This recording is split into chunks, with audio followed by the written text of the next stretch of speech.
Good morning. Good morning. How is everyone? Good. Thank you. It's a real pleasure to see you all this morning, and I'd like to thank you for coming to the IDEASpHERE, our first and hopefully not our only. It's a great opportunity to bring all kinds of talent together and to see people like you who are very supportive of the Kennedy School mission and very interested in what's happening here and play a very important role in the life of the Kennedy School. And I'd like to say a particular good morning to Bob Belfer, who I'm always happy to see. I'm a member of the Belfer Center and work on energy, so he's been a really important person to me in the 6 years that I've been here at Harvard.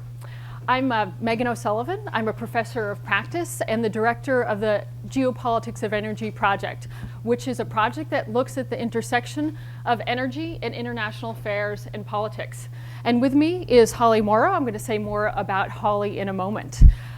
Energy has always been a big determinant of international affairs. I mean, this is something that when you think about it, it's obvious, although not often do people put energy on the top of the list. If you think about the bombing of Pearl Harbor, all the way to the rise of Saudi Arabia as a strategic ally of the United States, a lot of this has to do with energy. And today you've joined us for a panel that really looks at kind of the latest and the newest, and I would say maybe the most exciting iteration of this intersection of energy and international politics, and that is the unconventional revolution that is happening in the United States and in Canada and potentially in other parts of the world. Most of my students, when they come into my energy class, they think that the most exciting technologies happening in energy today are going to be in renewable energy. And certainly there is a lot of amazing, things going on in that dimension, but a lot of them are surprised to find that some of the most exciting and consequential technological advances in energy are actually today in the realm of oil and gas. And since I'm sure many of you are familiar with the unconventional revolution, I won't say too much about it, but I'll just say a few introductory remarks to have us all on the same page. That essentially what has happened really over the course of the last 7 years, so almost just in the time that I've been here at the Kennedy School, I've had to change my energy course dramatically as a consequence of this. What the United States has seen is the marrying of two technologies, hydraulic fracturing and horizontal drilling. Together we kind of refer to those two technologies as fracking. And the use of those technologies on unconventional oil and gas fields, which has allowed the United States to actually access energy that we have known was there a long time. Now, for the first time, accessing that energy has become economical. It's commercial to do so.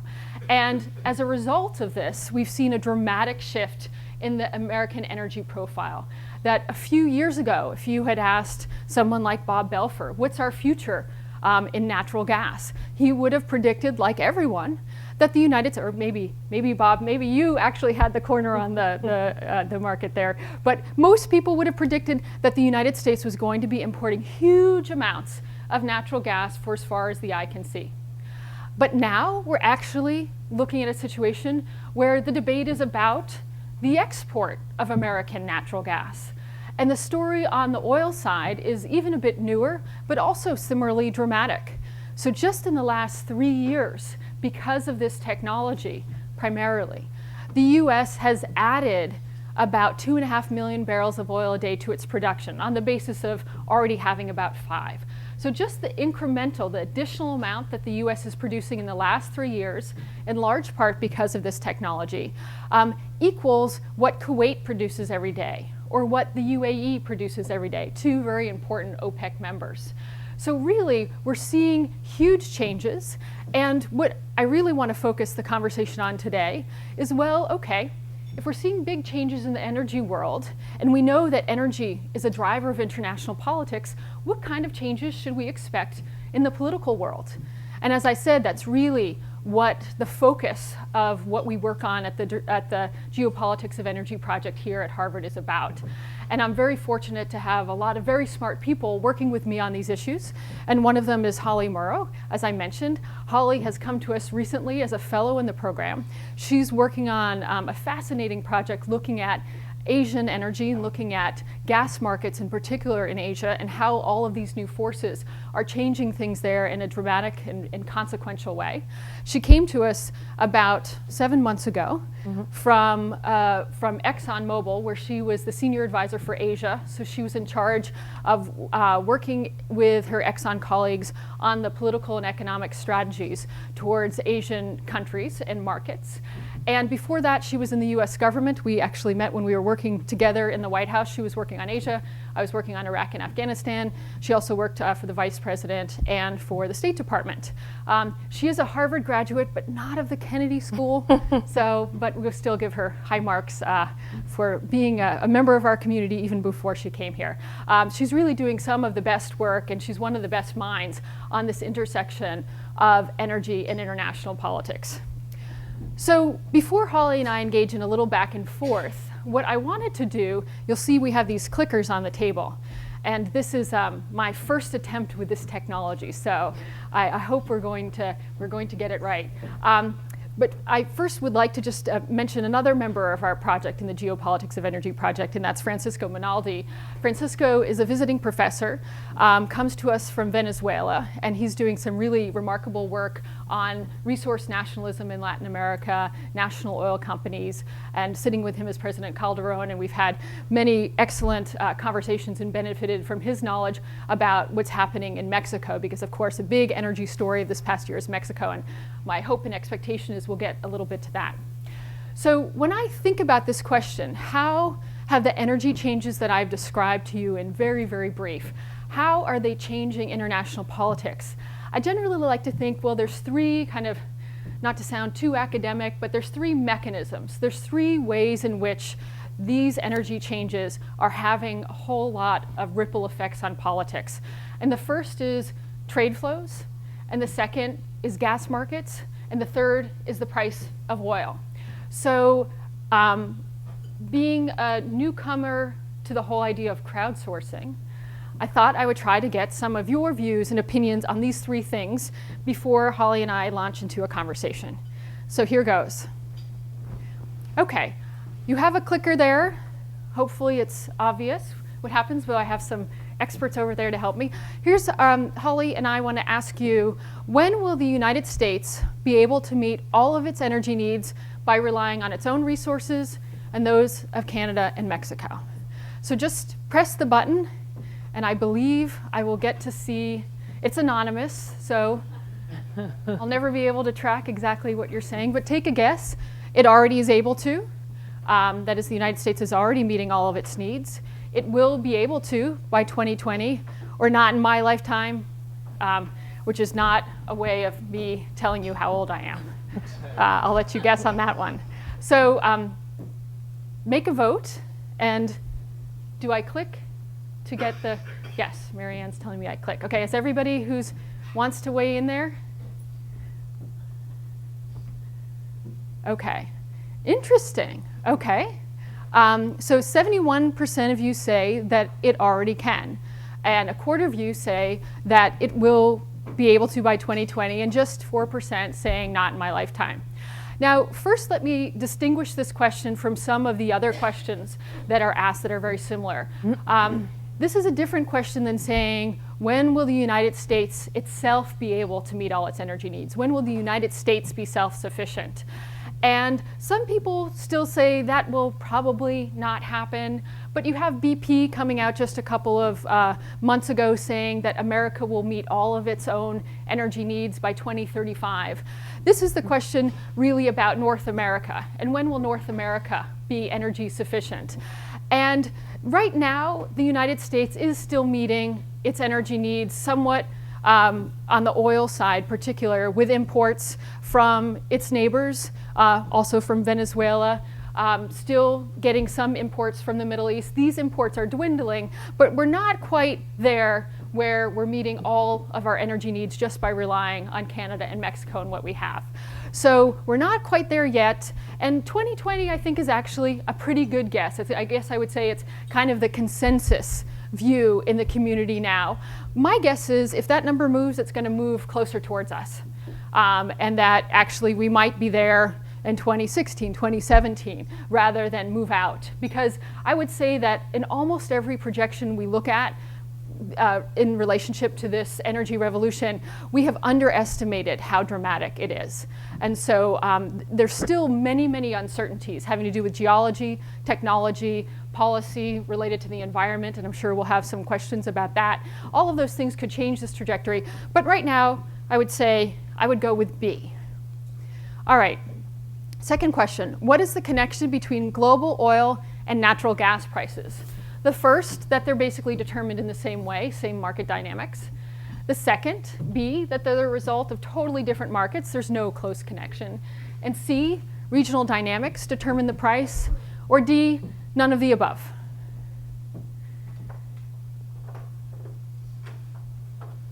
I see some of you not reaching for your clickers.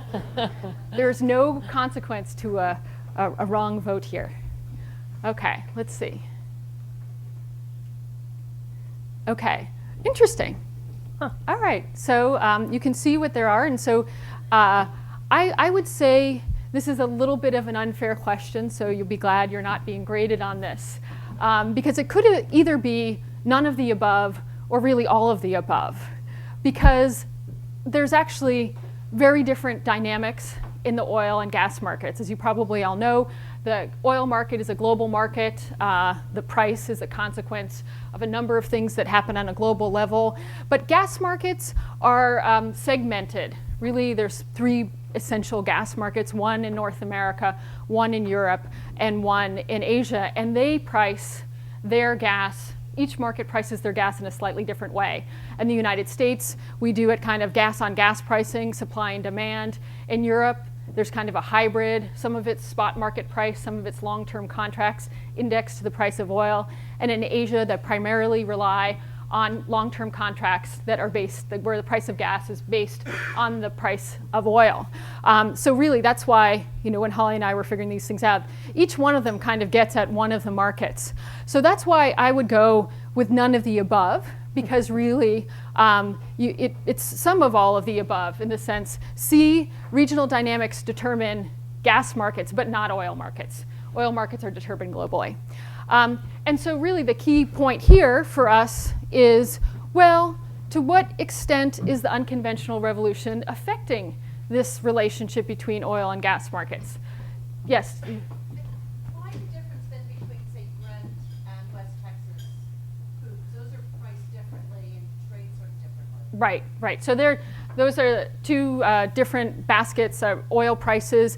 I mean, West Texas is generally lower than Brent, and that's because of infrastructure constraints in the United States. So I get, okay, that's a good point. You could come to my office and contest that, and I would give it to you.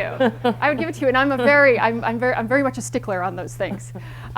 Right. So actually, you could make the argument there are some regional dynamics in the global market. So. In the oil market. So I think I would just say the divergence on oil prices globally is not the same as the divergence on gas prices. Yeah. Okay. So it's not the perfect slide. But the question that I want to get to is, how is the unconventional revolution affecting this? And it really is having very, very interesting effects on the gas markets. And just very quickly, I'll say that those relationships that I said to the gas price, to the oil price, are coming under pressure. That all of those people who are building LNG facilities to export natural gas to America to meet that need that we all thought we were going to have, suddenly have a lot of gas that needs to find a home. And so that gas first found a home in Europe, and that really challenged that long-term contract price. And really led a lot of consumers to renegotiate their contracts with the producers who really wanted to keep these 20-year contracts where the price of gas was fixed to the price of oil. So it's challenged that essential domain. And secondly, we're looking at a situation where there's a lot of new gas flowing onto the global markets. And again, this talk about the United States becoming a potentially significant exporter of natural gas, and that's going to increase fluidity into global gas markets, and that is going to move them in the direction of being integrated. So right now we see huge price differentials. the same amount of gas in the United States, maybe $4, but you would pay $11 for it in Europe and $17 in Asia. And if we see a lot of American natural gas flow onto the market along with Australian gas, Qatari gas, maybe Mozambican gas, there's going to be pressure on moving those prices closer together. They'll never completely converge because of transportation, but we're going to see these three gas markets probably be more connected than they have in the past. And then lastly, and relatively quickly, what will be the price of oil in 2020? Everyone should have a view on this. Yes, everyone should have a view. Same as today. As of 7:24 this morning, WTI was 101, Brent was 109, B more like 70, C closer to 130. That's in constant dollar? Yes. Well, yeah, 2020. We'll say constant. It's a tough crowd. Okay. Everyone voted? Okay. I like that. We have a range of views. Obviously, if I knew the answer to this, I would be a wealthy woman. May not even be standing before you right now. So wherever you put your clicker, you are in good company. Certainly if you said it's going to be the same as today, the 21% of you who said that, there's a lot going for that. When I talk to people in the industry, they say, it's impossible to predict the price of oil. The best way to do it is just to say, what's the price of oil been over the last couple of years and project forward. That's as good as you're going to get. And actually, despite everything that's been going on in the world, the price of oil has stayed around $100, $110 for the last 3 years or so, which is pretty remarkable when you think about all the forces we're talking about, the new production coming online, the geopolitical problems that the world has seen. So that's certainly a reasonable answer. Those who say more like 70, the 51% of you, you're probably thinking about this unconventional boom that I've been talking to you about and thinking, well, we're going to be getting a lot more supply, and maybe supply is going to outpace demand. And not only unconventional supply from the United States and Canada, but Iraq actually bringing a lot more supply online. I was just in Iraq on Tuesday. And I was in the town of Basra, where they're really building up their capacity pretty vigorously. Or you could look at a number of other places in the world and think, okay, supply is going to outpace demand, and the dynamics in OPEC are going to be such that they're not going to be able to keep the price up. So that's a reasonable. The 51% of you also in the camp of reasonable, and the closer to 130 is also not an unreasonable guess to make here, because you might think, actually, if you talk to producers, they're saying the cost of production is very, very high. And you might look at the geopolitical world and say, it's a mess, and we're not going to put any amount of money or bets on the fact that the geopolitical world is going to calm down. Maybe you're not very sanguine about the prospects of a deal with Iran. There's all kinds of things that could take production off the market. So again, here, any of those three are good, acceptable answer. I personally come out a little bit, I'd come out kind of in between A and B. I think there are downward pressures on the price of oil. I think 70 is pretty low, but I think there are downward pressures. Okay. Larry Summers' view is B, for what it's worth. It was B. Okay. Did he do So this? you're in good company if you click B. Okay, excellent. All right. What I'd like to do is actually now sit down and have a little conversation with Holly, make sure that we lead enough time for you all to ask either or both of us questions. And I wanted to first begin, Holly, by asking you about this unconventional revolution that I've talked about. And I talk about it, or many of us talk about it, as an American, a US phenomenon, or a North American phenomenon. And right now it's basically the US and Canada who are producing this unconventional resource in commercial quantities. But is there the prospect that this is going to spread to other parts of the world? Yeah, I think of, the way I think about this is that the unconventional revolution consists of three elements. One is geology, two is technology, and three is a basket of issues that I don't have a neat term for, but I'll just call industry structure. But this is things like a large number of independent oil and gas companies, a large pipeline network, open access pipelines, market-based gas pricing, rig availability, because unconventional oil and gas is incredibly drilling and rig intensive. So the third basket of industry structure. And the first one, geology, is really the threshold issue. If the rocks aren't there, if they don't contain gas, it's never going to work. And on that basis, China is the most likely contender. The EIA, the U.S. Energy Information Agency, estimates that China has actually twice the shale gas reserve of the U.S. The second factor, technology, I think is no longer a limiting factor. Fracking, horizontal drilling, and hydraulic fracturing are well known, globally available. If companies themselves don't know them, they can easily access them through service providers. The third one is really the one that gives me the pause in China, this question of industry structure. And the thing there that I think will be very difficult in China, which has the technology, has the geology, is that what they're trying to do in China is, in effect, mandate state-owned enterprises, state-owned oil companies, to reproduce the unconventional gas boom that we've seen in North America, which is exactly the opposite of how it happened in the US. It was not the Exxons and the Chevrons and the ConocoPhillips that produced this revolution. It was these small, scrappy independents who basically lived or died commercially on their ability to make shale gas work, and now unconventional oil. So I'm a little bit skeptical that China's big state-owned oil companies, for whom fiddling and tweaking on unconventional gas is not a huge priority. They're like all other vertically integrated oil and gas companies. They want to go chase elephants. They want to find big conventional oil and gas resources that are easy to develop and incredibly profitable. So even though China is the most likely contender globally on the first two factors, the third one makes me think that it's going to be a long time coming. Yep.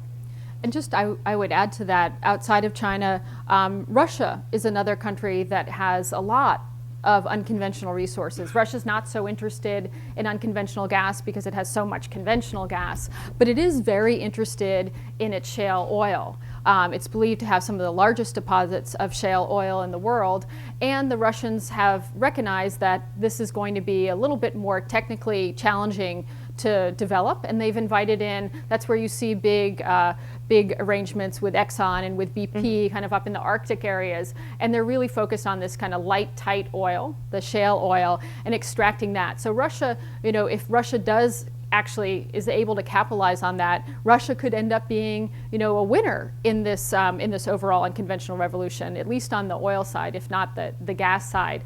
Of course, now that we sit in this political crisis with Russia, it's conceivable that that Russia actually will the partnerships with international companies will come under political stress. So there's all kinds of dimensions to factor in.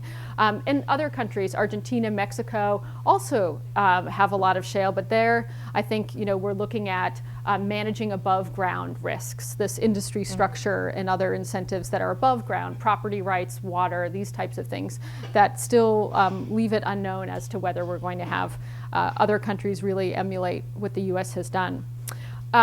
Just staying with China for a moment, there is on May 23rd, so a week from today, President Putin and Xi Jinping will meet, and there's a lot of expectation that actually maybe they're going to announce a big energy deal, kind of a long-awaited energy deal.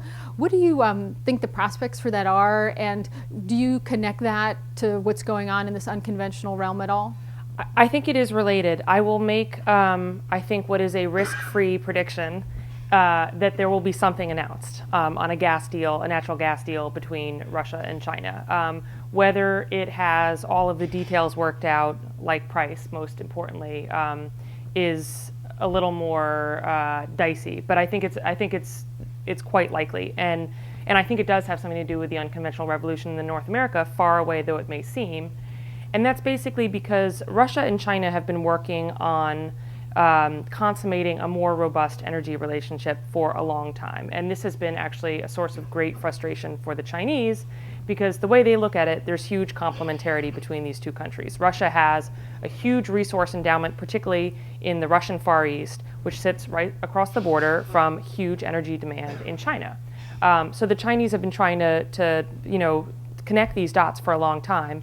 And the issue has fundamentally come down to price, and that's basically because the Chinese are some of the fiercest negotiators in the world, if not the most skilled negotiators in the world, and the Russians have been loath to give a price that is less than what they're getting in their very lucrative European markets. What has happened, as you mentioned earlier, is that the unconventional revolution in the US means that a lot of this liquefied natural gas, LNG, that had been destined for the US, companies like the one I used to work for were building LNG import terminals in the US, all of 7 years ago. All that LNG that was destined for the US is no longer needed here, so has been diverted to Europe. So you have not quite a glut, but you have an abundance of natural gas in Europe, so the Europeans are not as strong or as dependent a customer on Russian gas as they have been in the past, which means that the Russians have to look for other markets. And the other market that is obvious is, the look east policy, China mainly. This is the way the Chinese see it. So the Chinese see themselves as having enormous leverage at this moment over Russia, and they think that they will be able to conclude a deal on terms that are advantageous to Beijing. Whether that actually happens in reality, is a little less certain, but I think the prospects are very good. If I could ask you a question, there is a lot of discussion out there and commentary on the fact that the prospect of U.S. energy independence or North American energy independence means that the U.S. no longer has to rely on the Middle East for its energy. And as a result of that, the U.S. will withdraw politically from the Middle East because we no longer need the energy from there. Do you think that's a realistic assumption? Sure. And that is a question that I'm asked all the time, because I do think that it makes a lot of sense. If you say to Americans, well, we no longer need, or we will no longer need to import energy from the Middle East. And most Americans know that energy was such a central element in our relationship with countries in the Middle East and the region as a whole. Well, that should fundamentally change the nature of our relationship with the Middle East. And I think even somebody like me who's worked for the last 10 years on the Middle East, we're all looking for a reason why we can liberate ourselves from this very difficult part of the world. Unfortunately, my answer is not so much in line with those hopes and aspirations, and that actually it's very much overstated to say that this energy revolution is going to change dramatically America's commitment or its needed commitment to the Middle East. And that's for a number of reasons. I'd say the first one is the somewhat obvious but very important point that the U.S. has a lot of non-energy interests in the Middle East. Certainly we're interested in counterterrorism, counterproliferation, certainly committed to the security and prosperity of Israel, also have some very serious invested interests in the stability of countries going through big, hopefully democratic transitions. So we have a number of reasons why we'd be interested in this part of the world, even if there was never a drop of oil found there. That said, we still have energy interests in the Middle East. Even if we're not consuming any Middle Eastern oil or gas for that matter, the price of oil is set globally. And so if something happens in Saudi Arabia, and you have any part of that 10 million barrels a day, which is about more than a tenth of global daily production, comes offline, that's going to jack up international prices immediately, and that's going to affect the United States immediately. Now, it means that more of our money that will be going to oil will stay in the United States rather than going abroad, but still it will have a detrimental effect on our economy as if we were consuming all of our oil from the Middle East. So that's the main reason, but there are other reasons as well. Many of you will be familiar with the concept of spare capacity, which is countries, it's primarily Saudi Arabia, hold enough spare capacity, which is basically the ability to produce more oil in a very short period of time. And that spare capacity is only really held in the Middle East. So if there's a crisis anywhere in the world, say hypothetically there were to be a crisis in Venezuela, and Venezuelan production came offline, then the Saudis are really the only people who are well positioned to make up for that overnight or within a few weeks' time. So there's still real energy interests that we have. I think what's going to be interesting, Holly, is like the American domestic debate, right? Because we as a country have this very controversial and expensive commitment to that part of the world, and fairly soon we're going to be in a position where we're not actually importing that energy, And Asia will be consuming 90% of Middle Eastern energy by 2030. And so the US Navy will basically be providing the service of keeping China's oil, Right. taking the Middle Eastern oil and sending it to China under the protection of the US Navy. And so that might go over poorly with a lot of American taxpayers over time. So I think there will be some domestic debates on that. Right. Yeah. Got a question. I'd like to hear your view on the impact of water on the energy revolution. Do you want to start with China? Sure. It's probably issue number one in China. Unconventional shale gas in particular takes a lot of water Also to. in the US too, I think we have chance of a water shortage. Yeah, I would be on shaky ground talking about the U.S. story, but I'll talk about the Chinese story, and there may be some similarities, frankly. Shale gas production is incredibly energy intensive, and just the kind of trick of geology is that a lot of the shale gas that is found in China is found in very arid areas of China. I mean, China basically has, if you take it in aggregate, a water shortage anyway. But if you're using all this water to frack in Shanxi province, which is very arid, you're going to have some issues. So the question then becomes, if you're pumping water from rivers or from the ocean to use in fracking, the energy used to get the water to where you need to frack it, what's the additional increment of energy that you're getting out of the gas you're getting out? So I think it will be, even if all the other stars align in China for an unconventional gas revolution, I think the water limitation, they're going to have to figure it out with either a different, a technological breakthrough to frack differently or something to get over the water shortage. If I could just add on that point, that I think this is where some of the really interesting technological advances will be. So just a couple of years ago, if you talk to companies that are fracking in the United States, they would say, well, you need fresh water to frack. You can't frack with brackish water. But now, 2 years later, there are companies that are fracking with brackish water. So it's an example of how the technology is really, it's outpacing, certainly the ability of academics to write about it. I mean, it's happening in real time. And if I had excess money to invest, I'd find a company that was working on waterless fracking. Yeah. Because at some point, somebody will figure out how to frack without water. And that will make a huge difference, certainly in China. And as I think you were intimating, there's a debate kind of in the Southern California area where there's believed to be a lot of shale gas, but not a lot of water. And so if and when someone figures out how to frack without water, I think that will make a big difference. Yeah, I think the states, particularly Western states, already fighting over water. Sure, now. right. So, additional use is going to be an issue, I think. Yep. No. Fracking revolution. Yeah. It already has. When I worked at ExxonMobil, actually, right before I left, one of the things that they set up was a specific internal task force on water, because they recognized that this was going to be such a critical factor in our energy future, is the use and disposal even of water. I wanted to ask you a few more things before we open it up. Could I? Okay, on water.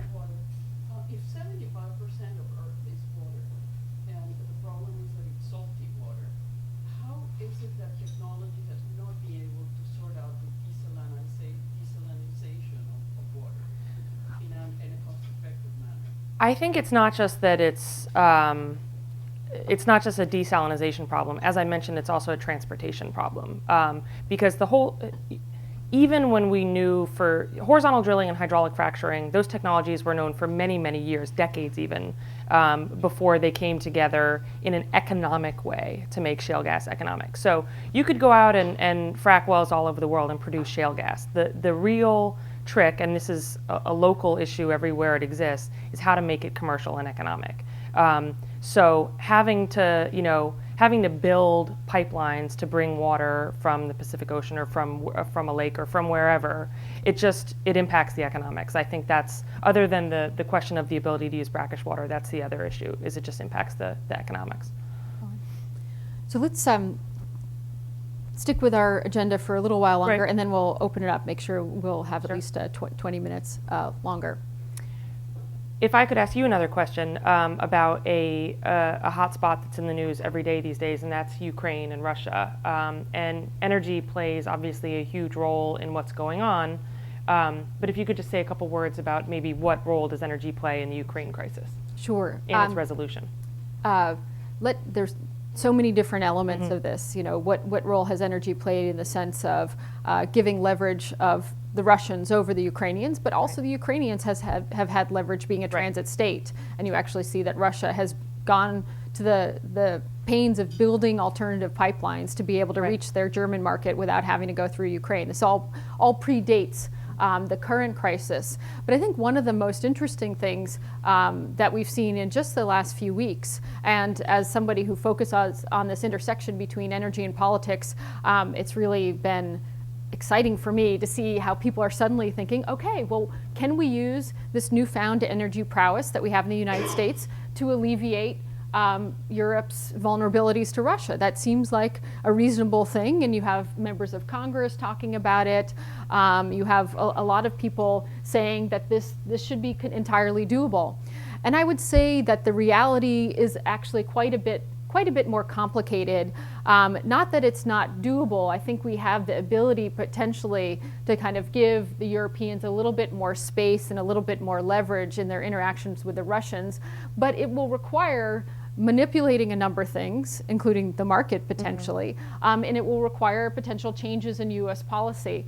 So right now, as we've been talking about, we don't export any natural gas. There have been 7 export terminals that have been approved by the Obama administration, and people are working on the procedures and processes necessary to actually make these facilities operational. But the real question is, if we just leave everything to the market and the price of gas in Europe stays the same, it's really questionable whether companies are going to want to export gas from the United States to Europe. Because the price differential just may not be great enough to sustain making these huge billions of dollars investments. So if you think, the price of gas has been rising in the United States, maybe it's $4 or $5. Maybe it takes $4 or $5 to liquefy it, transport it, regasify it. You're getting very close to the $10, $11 price in Europe.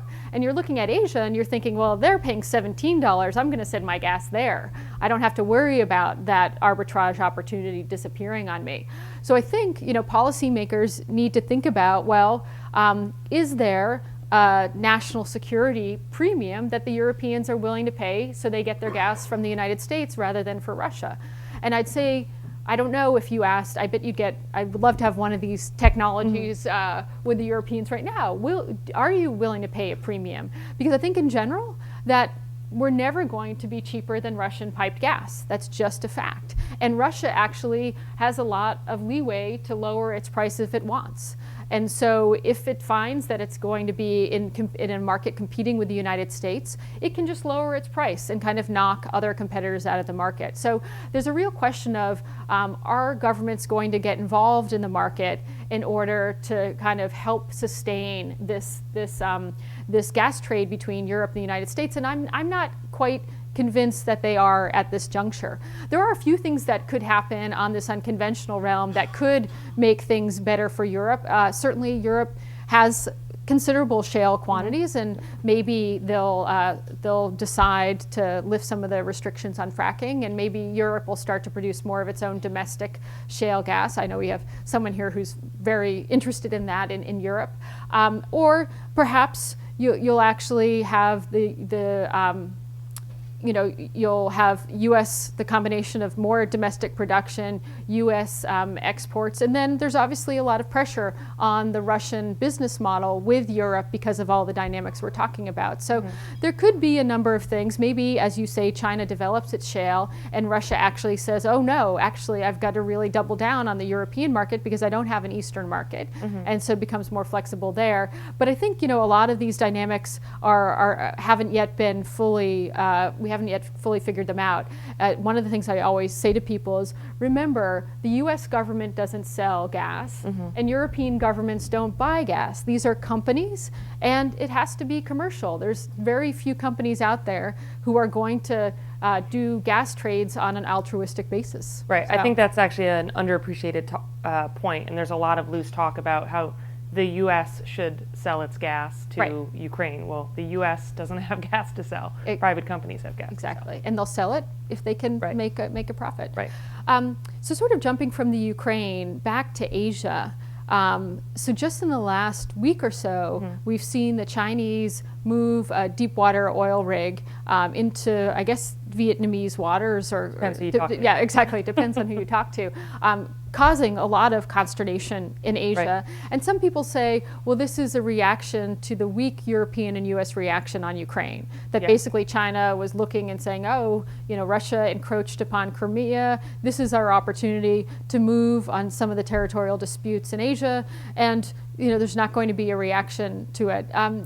How do you think that is a fair interpretation? I think there's some truth to that. I think the immediate catalyst for this action by the Chinese, putting this rig in disputed waters in the South China Sea, may have been because they saw very little response from the West over Russian moves in Ukraine. And I don't say that as a criticism of administration policy.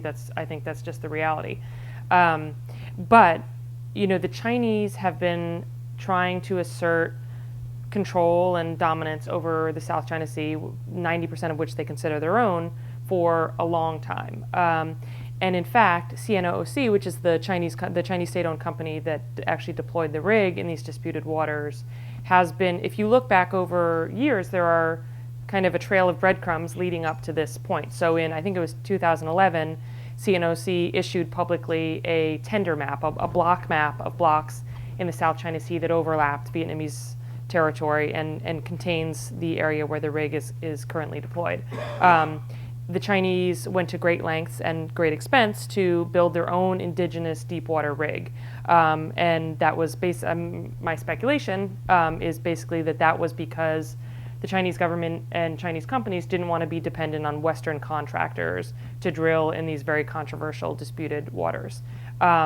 They conducted seismic, which is basically pinging the seafloor to see if there are any hydrocarbons there, and is always the precursor step to drilling. And they conducted seismic again in the area where the rig is currently deployed a couple years ago. So it seems a little bit out of the blue, but actually if you look back over a couple of years, this was the next logical step for the Chinese to do, the next escalatory step. And as I've said elsewhere, this is part of a Chinese strategy of what I call incremental escalation. So none of these steps on their own are worthy of going to war by Vietnam, the US, or anybody else. But taken cumulatively over time, you look back and say, they've totally changed the game. They've created facts on the ground that are then very, very hard to unroll or roll back. They've done that in the Philippines. They've done it with Vietnam. So this is, again, I think the reason why they did this now rather than last year or maybe next year may have something to do with what's going on in the headlines with Ukraine, but I think it's part of a long-term strategy that's been in place for quite some time. Great. Perhaps we should just touch on Mexico since you brought it up. I feel a little bit embarrassed to be bringing up. Right. If you'll just plug your ears. I may turn to you, so look out. But do you see anything, the reforms or the moves towards reform that we're seeing in the Mexican energy sector now, do you see that as being any kind of response or have anything to do with the unconventional revolution in the U.S.? Sure. As I mentioned just at the beginning of our session, actually what's happened in Mexico, I think, is one of the most interesting energy stories of the last year. Really, really consequential reforms that were first passed as constitutional amendments in December last year, and now there's additional measures to kind of make those reforms more real. And I would say the biggest driver of that wasn't necessarily the unconventional revolution. It was the fact that Mexican oil production has really plummeted since 2004. So you see a huge decline in oil production and a real concern on the part of the Mexicans about how to arrest that. And certainly it President Peña Nieto gets credit for these reforms, but people have been trying to get these reforms in place, and President Calderon being one of those people, for the better part of 10 years. So there's the recognition that the need for reforms is there. Right. I'd actually like to turn to President Calderon and Francisco to see if they would like to comment on this. But just on the unconventional point, I would say I see some relationship there, because the Mexicans realized they needed to bring in some foreign investment to develop their deep water, to develop their unconventional resources. And they have to present an investment climate that if you're an investor, you can invest in Texas or you can invest south of the border. And so, you need an investment climate that is at least comparable, that you can make the case, well, it doesn't make more sense for me to go to the United States. I've got a good investment climate here in Mexico. And so that's what we're waiting to see, if those reforms really pan out. But President Calderon, would you like to comment on Mexico? And I think we have a microphone, so. I didn't warn them that we would be doing this, but thanks, Sean. Well, thank you for your comment. Yes, one factor that really changed in political environment was not only the government, but mainly, I would say, the opposition strategy. So actually, for part of the plan, decided now in a position to have a cooperative strategy, Right. and that was the reason why the reform passed. And now the implementations in ordinary legislation is the key issue, and it's always, as I said yesterday, the devil is in the details. Right. Yeah. But basically, in the medium term, I can see clearly that it's going to be exactly trend very similar to the United States, conventional, especially gas, oil as well. Probably the differences will be more related to the structure of the industry that we were saying. Right. As long that the idea of the project is to have multiple participants, multiple companies, small or medium or big companies, which is good. But probably some issues differentiated from here. One is the property of the resources in Mexico is different from the property in the United States. So the economic incentives that have to be aligned in the right direction. However, underground, the resources belong to the government, basically. I think the regulation will allow to provide the right economic incentives to that.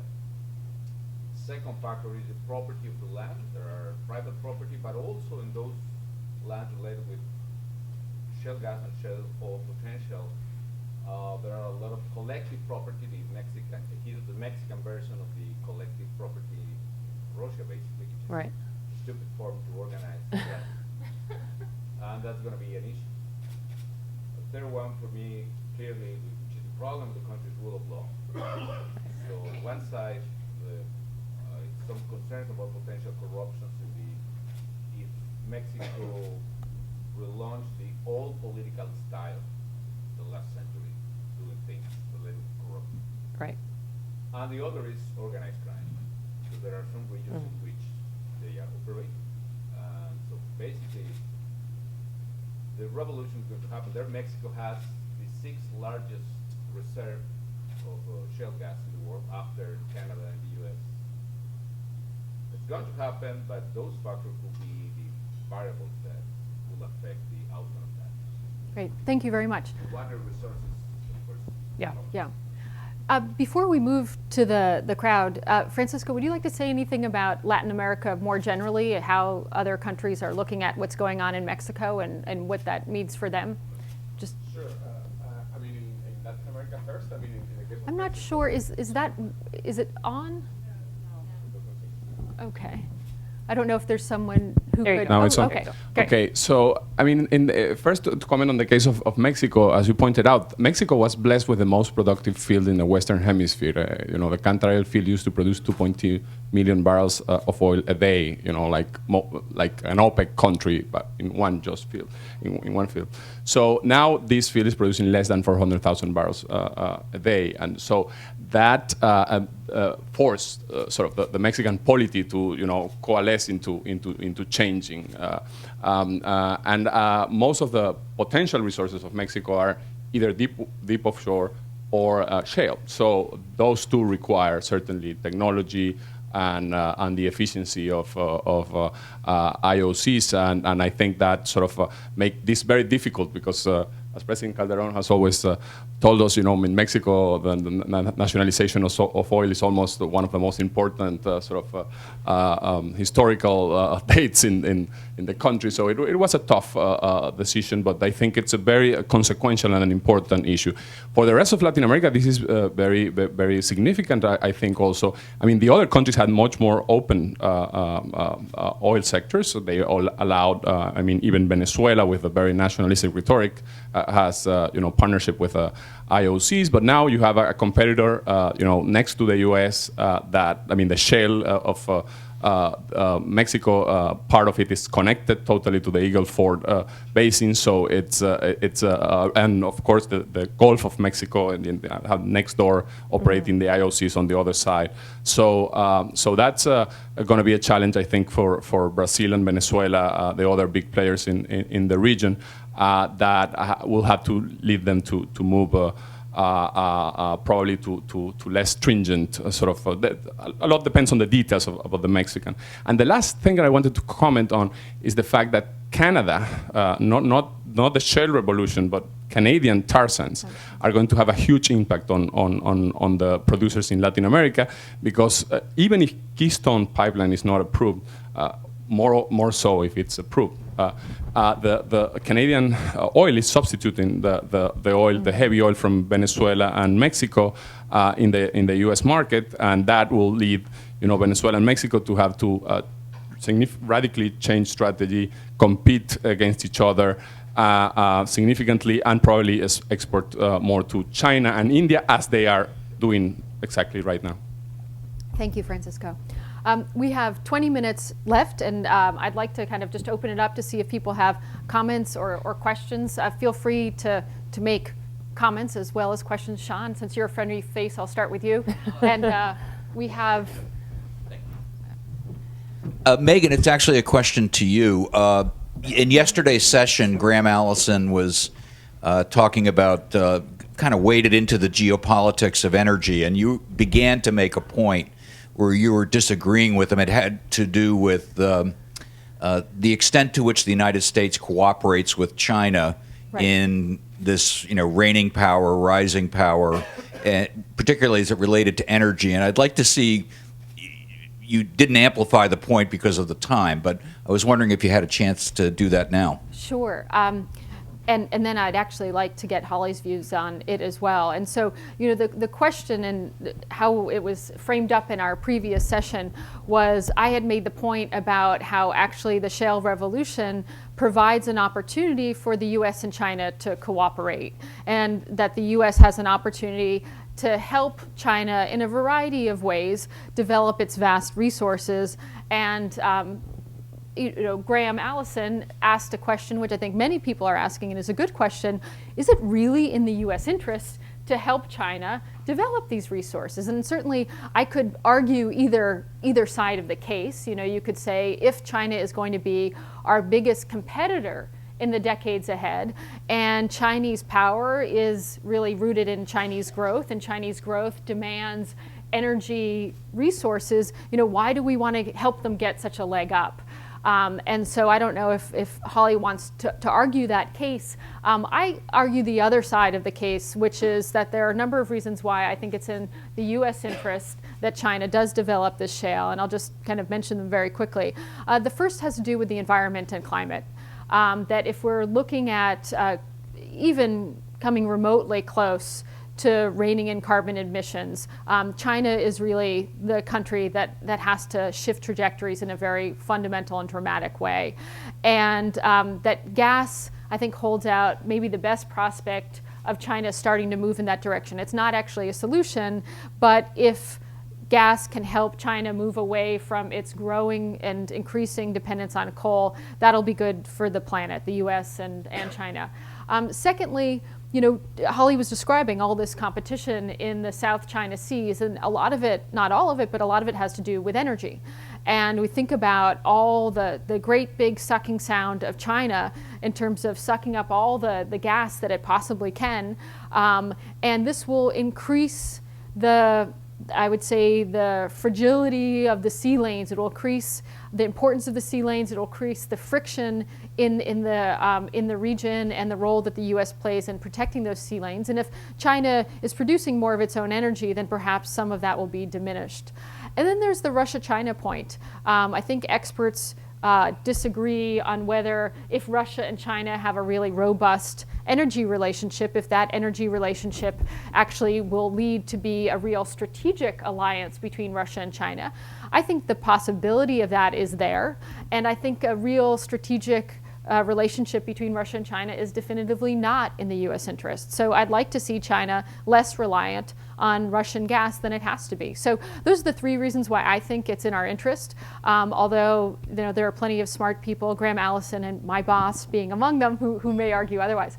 Holly, do you want to add anything to that? I totally agree. I mean, I think the environmental point, the world desperately, urgently needs China to use less coal in its power generation. And if gas can help break the Chinese dependence on coal, that's a good thing for everybody. Most importantly and immediately, people who have to live in Beijing and breathe the air there. But I agree with everything else you said. I think the other thing I would just say is that, trying to starve a rising power and a growing economy of the energy they need as a way to advance strategic competition is just is not a strategy that's going to succeed. And I think the example of Japan immediately before Pearl Harbor proves that better than any other analogy. So it would be a blunt tool that wouldn't work. Okay, thank you. Other questions? Yes. 2 questions for you. And I guess I'm just going to circulate these, or if you wouldn't mind, that would be great. Thank you. First question is, I think you need to turn it on.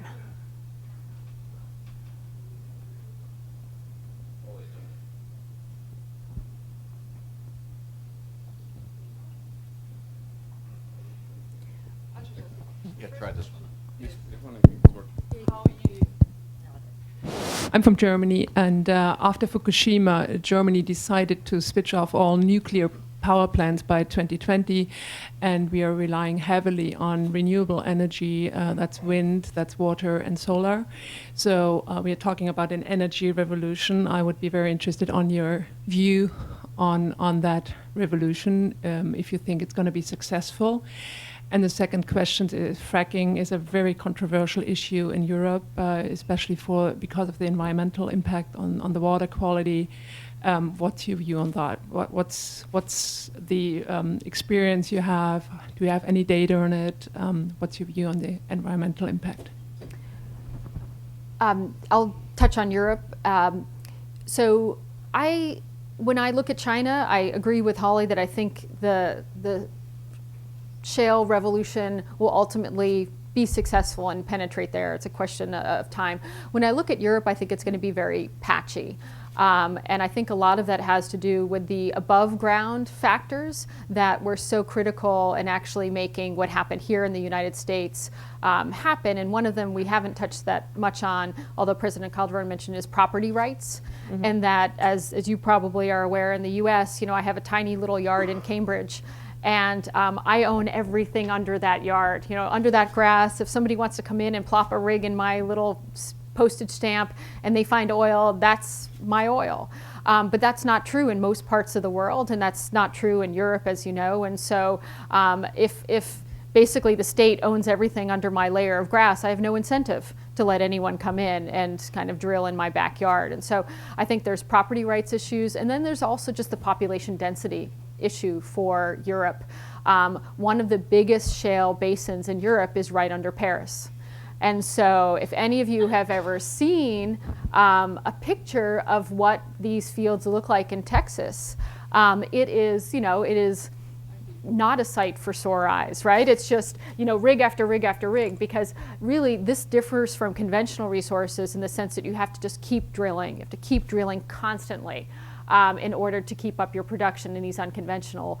So you have, and technology will make this better over time, but you have a landscape that is heavily penetrated by rigs, and all of that involves trucks and people motoring in and cement and water, and it's hard to imagine that happening in Paris, maybe even impossible. Or yeah, exactly. I mean, the Eiffel Tower, maybe. It looks like a rig, doesn't it? Yeah, that could double as a rig. That is a great idea. So I actually think that Europe probably will not realize a lot of its potential, although there are certain countries, Ukraine, Poland, Bulgaria, are believed to have significant quantities of shale, not enough to make a dent kind of in the global strategic market, but maybe enough to make a real difference in their own sectors, their own domestic demand. And that could be meaningful for them, particularly vis-a-vis Russia. So I think we'll see a very patchy development in Europe. If I were going to place any confidence in what market is going to develop first, it'd probably be the UK, actually believed to have quite a bit of shale. Other questions? Yes? I'm from North Carolina, and so we have the largest investor in utility Duke Energy in the country, and so one of the things that I've been noticing a lot, and you probably hear in the news, is the issue of coal. We had a huge coal ash spill right on the Dan River in Virginia, and I think a lot of people arguing that we're not going to see a lot of coal in the United States anymore because of the new regulations that Obama had. We have the first coal power plant in north of Charlotte, first one built in 50 to 60 years. So I'm listening to your conversation about gas, and I'm wondering how you see, we still have many states that rely on coal, including North Carolina, importing it. How do you see the fact that we're going through all these environmental issues with coal, pond issues, and we also have this new regulation, and the cost of construction of coal plants is so big that we're not seeing them anymore. How does that factor into the shale issue that you talked about? Yep. You wanted to take it? So what we've seen over the last few years, because of this shale revolution that we're talking about, we've seen that the United States has switched pretty dramatically. You've had a lot of power. You don't have a lot of new coal plants being built. You basically have a lot of natural gas plants being built. In just a few years, for the first time, you actually had American power plants operating equally on gas and coal. It used to be that we got almost a huge percentage of our electricity from coal, and now there's more of a parity with natural gas. And that happened not because of policy, it just happened because of price incentives. So the price of gas was so low that it just made sense for people to build gas-fired plants. And so that, we had a big switching there, which happened just because, not because of policy, just because of market drivers. And what's so interesting about that is it actually has allowed the United States to meet the ambitious goals that President Obama set out for our emissions. So we have the lowest per capita emissions in the United States than we've had since 1994, and that's not really because of policy, it's just because of a big dose of good fortune and market decisions. But getting to your question more directly, what's the future of coal? And I'll make sort of 3 points about it. First, I think that this switching between gas and coal has probably reached its maximum unless there are policy changes. Now, President Obama obviously is putting in place these new policy changes, and I think that will further drive, gas will become more dominant over coal. But there's a limit to that. It's not like that will take care of itself. It's not that gas will wipe coal out of the market automatically. That needs to be policy driven. So I think we're going to start to see that, but it's going to require a heavier hand of the US. The other thing I would mention is that we're actually we're exporting a lot of our coal now. So going back to the Germany question, one of the kind of amazing, in a not positive way, thing that we're seeing is because Germany made this decision about not having nuclear power, Germany is actually importing American coal and burning American coal. And so, and that's because it's cheaper for Germany to make electricity with coal than with gas or, other sources. So we could see a lot of American coal go not just to Germany, but it could end up going to Asia. So I think, it's not that there's the end of American coal, but it might be that American coal is mostly actually burned elsewhere, which is still, of an environmental concern for us. I would also just say that there's no perfect energy source. Some people don't like coal, some people don't like fracking, people don't like Keystone and oil. Off Cape Cod, there was huge controversy about a wind farm because, people didn't want big wind turbines ruining their view. So, Americans, I think in particular, are always looking, but we still want to turn on our lights and drive our car, and plug in our iPhones. So Americans are always looking for what's the energy source that, is clean, environmentally friendly, cheap, involves no kind of collateral nuisances in its production. The way I analogize it sometimes is people want to go to the grocery store and buy a packet of chicken cutlets, but nobody actually wants to see the chicken slaughtered, But every energy source has its ugliness and its risks. Take a question if there's one over here. Yes? Thank you. First of all, thank you very much for a very good presentation. So in a large sense, you're talking about a possible shift of energy from a market-based asset to a strategic-based asset. My question is, do you think that's good for the United States? When you look historically, the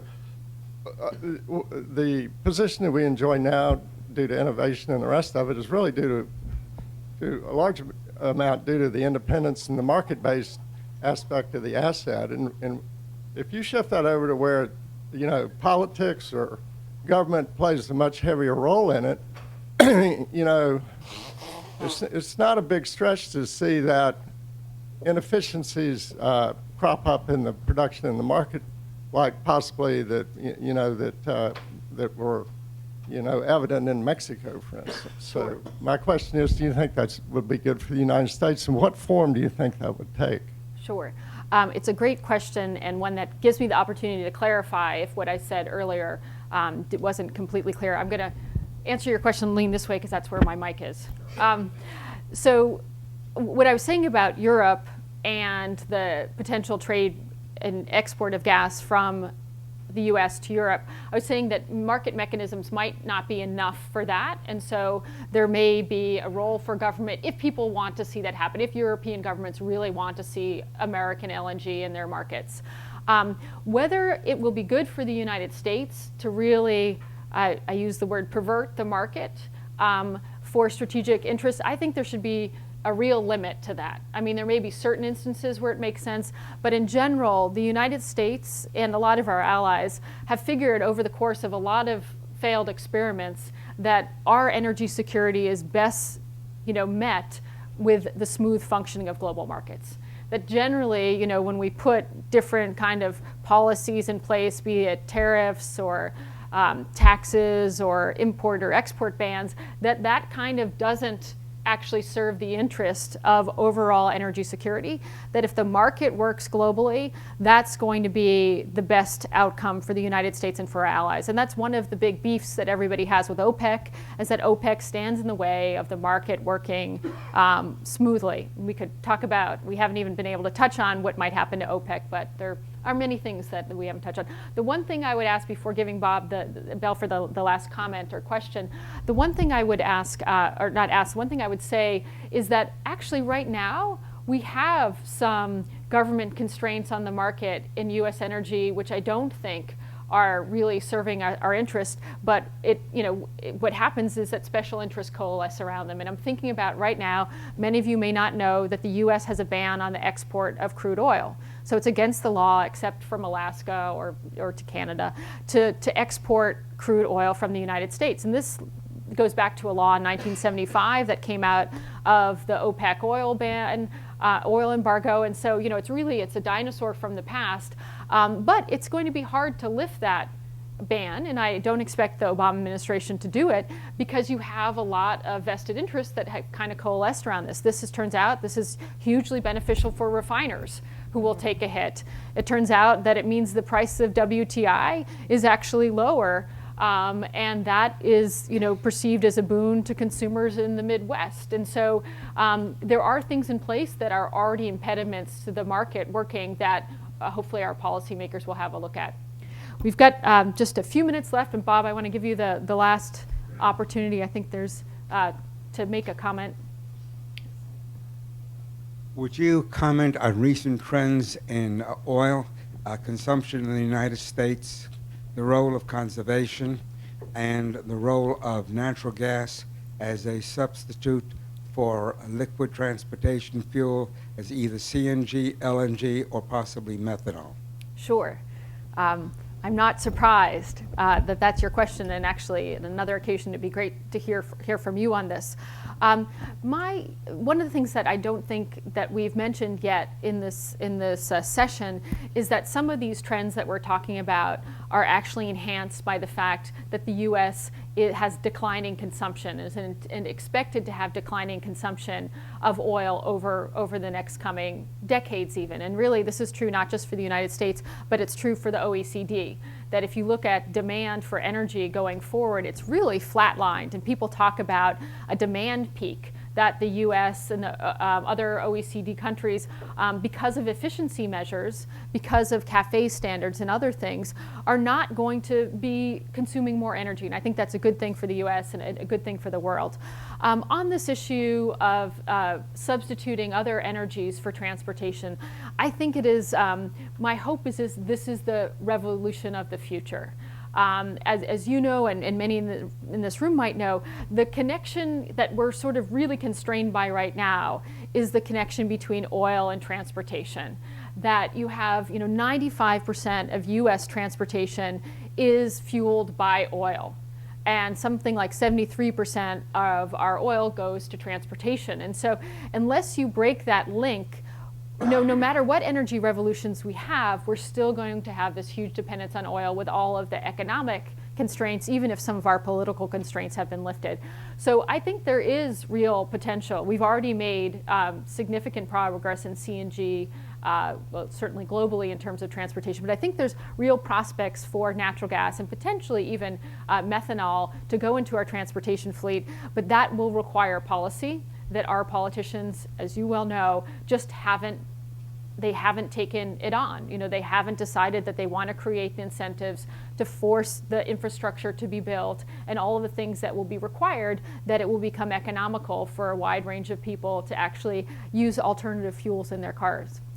Holly, do you want to have the last word on that? Do you have a comment on that? And then I'm sorry, but I was told... I think I probably know less than either of you on it, so I will refrain. Okay. Would you like to make any last comments before we close? No, just I think it's been a really interesting... Sure. I had promised Holly that and I promised the organizers that we would stop at 11:15. It's 11:16. Holly's turning into a pumpkin and getting on a plane. She'll be boarding at Logan in about 25 minutes. So if I could stay behind with you and discuss that, I'd be very happy to. So let me just close this session by saying thank you again for joining us. It's a real pleasure to be with this crowd and to feel the energy and the interest in really important public policy issues that all of you demonstrate. Thank you for your support for the Kennedy School in whatever way that comes. And I want to thank Holly for being part of our red-headed energy duo. And I hope you enjoy the rest of your day. Thank you.